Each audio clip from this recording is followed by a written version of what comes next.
discuss about the layers of the tooth. Enamel. The enamel is the outermost layer of the tooth. It is also known as the hardest substance in our body. Dentin.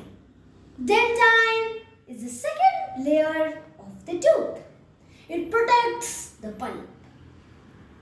Pulp. Pulp is the innermost layer of the tooth.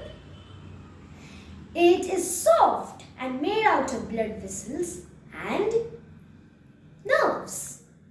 The pulp also helps our tooth to stay firm to the gums. These are the three layers